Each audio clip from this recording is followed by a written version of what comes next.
ಎಲ್ರಿಗೂ ನಮಸ್ಕಾರ ಸ್ನೇಹಿತರೆ, ಅಡುಗೆ ಚಾನಲ್ಗೆ ಸ್ವಾಗತ.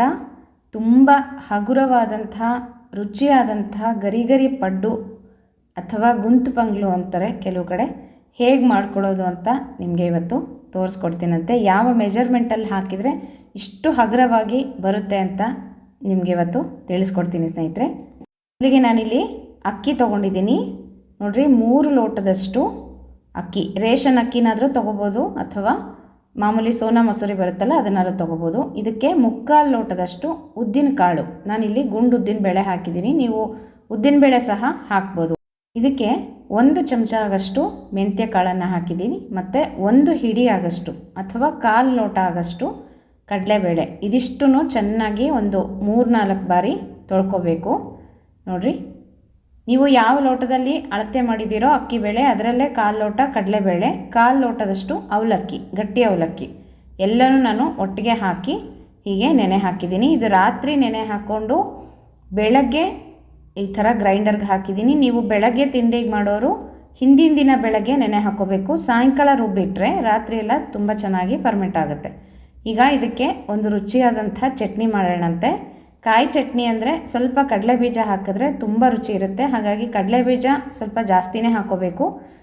ತೆಂಗಿನ ತುರಿ ಸ್ವಲ್ಪ ಕಮ್ಮಿ ಹಾಕ್ಕೊಳ್ರಿ. ಇದಕ್ಕೆ ಹಸಿಮೆಣಸಿನ್ಕಾಯಿ, ಜೀರಿಗೆ ಮತ್ತು ಒಂದು 4 ಕಾಳು ಮೆಂತ್ಯ ಇದನ್ನೆಲ್ಲ ಹುರ್ಕೊಂಡು ಹಿಂಗೆ ಹಾಕಬೇಕು ಒಂದು ಸ್ವಲ್ಪ.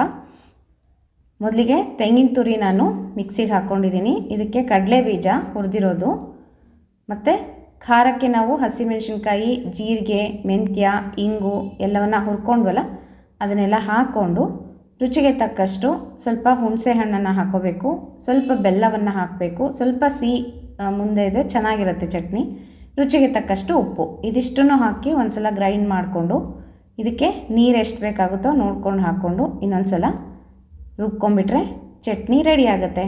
ಈ ಚಟ್ನಿ ಒಂದು ಸಲ ಟ್ರೈ ಮಾಡಿರಿ. ಕಡಲೆ ಬೀಜ ಸ್ವಲ್ಪ ಜಾಸ್ತಿ ಹಾಕಿರಿ, ಪಡ್ಡಿಗೆ ಮಾತ್ರ ತುಂಬ ರುಚಿ ಇರುತ್ತೆ. ನೋಡ್ತಾ ಇದ್ದೀರಲ್ಲ, ತುಂಬ ರುಚಿಯಾದಂಥ ಚಟ್ನಿ ರೆಡಿ ಆಯಿತು. ಇದಕ್ಕೊಂದು ಒಗ್ಗರಣೆ ಕೊಟ್ಕೊಂಡ್ಬಿಟ್ರೆ ಚಟ್ನಿ ರೆಡಿ ಆಯಿತು. ಈಗ ಪಡ್ಡುಗಳನ್ನು ಹಾಕೋಣಂತೆ. ಇದು ದ್ವಾದಶಿಗೆ ಮಾಡಿದ್ದೆ ಸ್ನೇಹಿತರೆ, ನಿಮ್ಗೆ ಹೇಳಿದ್ದೆ ದ್ವಾದಶಿ ದಿನ ಪಡ್ಡು ಮಾಡ್ತಾಯಿದ್ದೀನಿ ಅಂತ. ವಿಡಿಯೋ ಹಾಕೋದಕ್ಕಾಗಿರಲಿಲ್ಲ, ಇವತ್ತು ಹಾಕ್ತಾಯಿದ್ದೀನಿ. ನೋಡಿರಿ ಎಷ್ಟು ಚೆನ್ನಾಗಿ ಹಿಟ್ಟು ಆಗಿದೆ. ನಾನು ಬೆಳಗ್ಗೆ ರುಬ್ಬಿದ್ದೆ, 8ರಿಂದ 9 ಗಂಟೆ ಆಗಿತ್ತು ಅನಿಸುತ್ತೆ. ಆವಾಗ ರುಬ್ಬಿಟ್ರೆ ದ್ವಾದಶಿ ದಿನ ಸಂಜೆ 5 ಗಂಟೆ 6 ಗಂಟೆ ಅಷ್ಟೊತ್ತಿಗೆ ತುಂಬ ಚೆನ್ನಾಗಿ ಹಿಟ್ಟೆಲ್ಲ ಉದುಕ್ ಬಂದಿತ್ತು. ಹೀಗೆ ಒಂದು ಸಲ ಚೆನ್ನಾಗಿ ಕಲಿಸ್ಕೊಂಡ್ಬಿಡ್ಬೇಕು ಮೇಲೆ ಕೆಳಗೆ ಮಾಡಿ.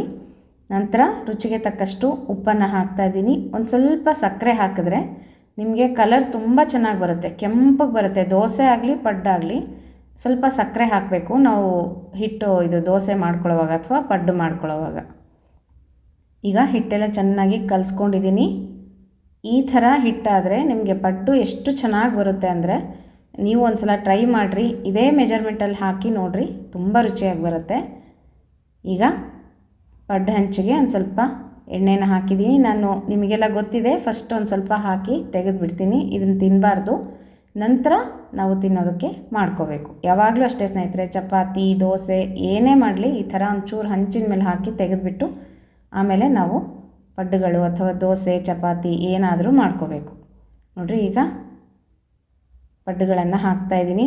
ಇದಕ್ಕೆ ಚೆನ್ನಾಗಿ ಎಣ್ಣೆ ಹಾಕಬೇಕು ಪಡ್ಡಿಗೆ ಮಾತ್ರ. ದೋಸೆಗೆ ಹೆಂಗೆ ಹಾಕ್ತೀವೋ ಆ ರೀತಿಯಾಗಿ ಎಣ್ಣೆ ಹಾಕಿದ್ರೆ ಇಷ್ಟು ಕ್ರಿಸ್ಪಾಗಿ ಗರಿಗರಿಯಾಗಿ ಕೆಂಪಗೆ ಪಡ್ಡುಗಳು ಬರುತ್ತೆ. ನೋಡ್ತಾ ಇದ್ದೀರಲ್ವ ಎಷ್ಟು ಚೆನ್ನಾಗಿದೆ ಅಂತ. ನಿಮಗೂ ತಿನ್ಬೇಕು ಅನಿಸ್ತಾ ಇದೆಯಾ? ಹಾಗಾದರೆ ನಾಳೆನೇ ಮಾಡ್ಕೊಳ್ರಿ. ರುಚಿಯಾದಂಥ ಪಡ್ಡುಗಳು ನೋಡಿರಿ ಎಷ್ಟು ಕೆಂಪಗೆ ಬಂದಿದೆ, ತುಂಬ ಚೆನ್ನಾಗಾಗಿತ್ತು ಸ್ನೇಹಿತರೆ. ಟ್ರೈ ಮಾಡಿರಿ ಒಂದು ಸಲ. ಈ ಪಡ್ಡಿಗೆ ಮಾತ್ರ ಚಟ್ನಿ ಒಳ್ಳೆ ಕಾಂಬಿನೇಷನ್ ಅಂತ ಹೇಳ್ತೀನಿ. ಬರೀ ಕಡಲೆಕಾಯಿ ಚಟ್ನಿ ಸಹ ಮಾಡ್ತಾರೆ, ಹಾಗೂ ಮಾಡ್ಬೋದು.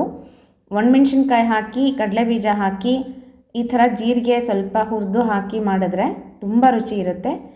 ಇಲ್ಲಾಂದರೆ ಈ ಥರ ಹಸಿಮೆಣ್ಸಿನ್ಕಾಯಿ ಹಾಕ್ಕೊಂಡು ಒಂದು ಸ್ವಲ್ಪ ಕಾಯಿ ತುರಿ ಹಾಕ್ಕೊಂಡ್ರೆ ಒದಗುತ್ತೆ ಅಂತ ಚಟ್ನಿ. ಹಾಗಾಗಿ ನೋಡಿರಿ, ರುಚಿಯಾದಂತಹ ಗರಿ ಆದಂತಹ ಪಡ್ಡುಗಳು ರೆಡಿಯಾಗಿದೆ. ಈ ಥರ ತಿರುಗಿ ಹಾಕಿದ್ಮೇಲೆ ಇನ್ನೊಂದು ಸ್ವಲ್ಪ ನಾವು ಎಣ್ಣೆ ಹಾಕ್ಕೊಂಡ್ರೆ ಕೆಳಗಡೆ ಸಹ ತುಂಬ ಕೆಂಪಗೆ ತುಂಬ ಚೆನ್ನಾಗಾಗುತ್ತೆ.